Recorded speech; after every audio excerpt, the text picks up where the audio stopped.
Gemini, hi! Welcome to Mystic Queen PH. At ito ay isang timeless reading for you. So anytime na mapanood nyo to, as long as makaka-resonate kayo, this reading is for you. And if you're interested in private readings, meron tayong link sa description at sa pinned comment. Paka-check nyo lang information kung paano mag-book for a private reading. And please subscribe to our channel to show your support, like, share this video, at comment na rin kayo kung kayo naka-resonate. Okay, let's see, Gemini. What do you need to know? Anong kailangan mong malaman ngayon, Gemini? Anong mensahe para sa'yo? What you need to know right now for Gemini? Whoa! Ten of Pentacles. I'm sensing a message here na yung iyong blessings, gamitin mo ng tama. Kasi you are being blessed. Sabi nga ano raw, to whom much is given. Hindi ko, hindi ko nakalimutan ko. Basta ang pinaka-thought nun is, kung sino yung mas maraming blessings or sino yung biniblessed, mas maraming ine-expect sa kanila. Okay? So, anuhin nyo na lang. I-comment nyo kung ano yung kasabihan na yun. Baka kasi magkamali ako nang sasabihin ko doon.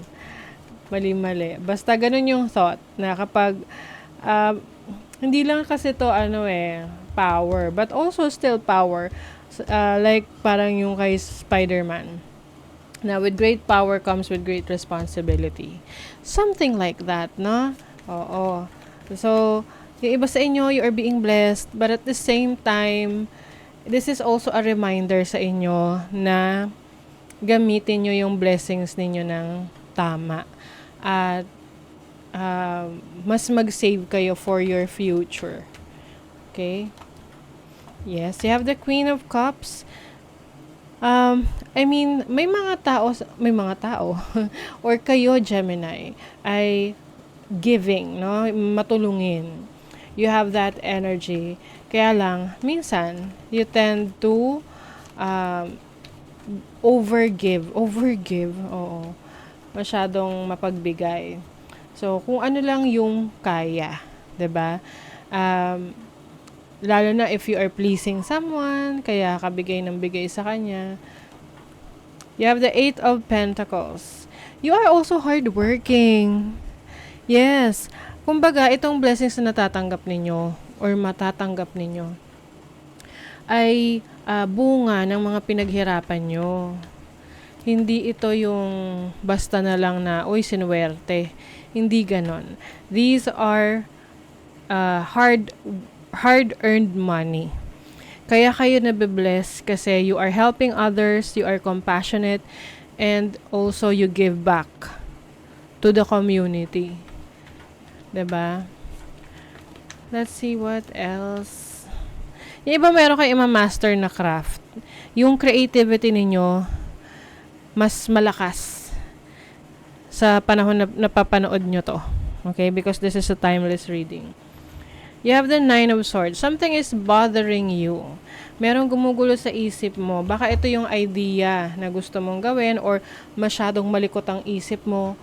Maraming mga ideas na sabay-sabay siya nagra-run sa isip mo. Kaya yung iba hindi kayo makatulog, nasa-stress kayo, mentally burned out kayo. That's why you have to, kumbaga, kalmahan mo lang, hinay-hinay. 'Di ba? Halimbawa sa isang computer, yung computer kapag ang dami niyang task na ginagawa, 'di ba, nagfi-freeze. Oo, yung tipong nagahang siya, naglalag. So, that can also happen to you, to us. 'Di ba?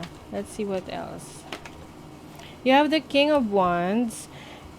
It's time to go out daw. Gemini.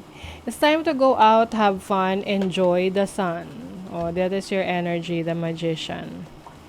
And the Justice card. Yes, for balance. Okay? So, you need to balance your time, energy sa sarili mo and also sa mga mahal mo sa buhay. Syempre, meron tayong mga responsibilities, pero hindi lang naman doon dapat iikot ang buhay mo. You also need to go out, have fun, enjoy, para hindi ka ma-burned out. Kumbaga, magtatanggal ka ng stress, de-stress. You also have a major decision coming, no?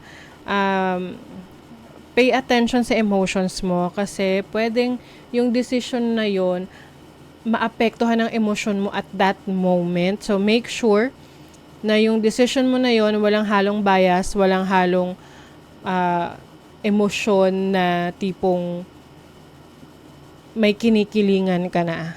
Okay? You have to think it through. Pag-isipan mo siyang maigi. Kasi ang at stake dito is yung future mo at yung mga tao sa paligid mo. Okay? Whatever that is. That's the message that I'm getting. And also, it's time to speak up. Kung ikaw yung tipo na kinikimkim mo yung saloobin mo, hindi mo na ilalabas, tapos sabi nga you're going to start a war inside your head. Kasi yung mga gusto mo sabihin, gusto mo i-express, naghahalo-halo lang siya sa isip mo. To the point na ikaw yung nasistress. Have someone na merong, yung parang mapagkakatiwalaan mo, no? Hindi parang, talagang mapagkakatiwalaan mo na tao na mas pagsasabihan mo ng naiisip mo, na nararamdaman mo, ng walang halong judgment, 'di ba? Or kung wala mang taong ganun sa buhay mo, use other methods like, for example, journaling or parang online diary na ilalabas mo yung nasa isip mo. Okay?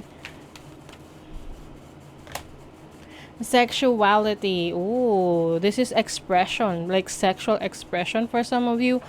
Maaring iba sa inyo, you are still exploring your sexuality. This is also about your activities, no?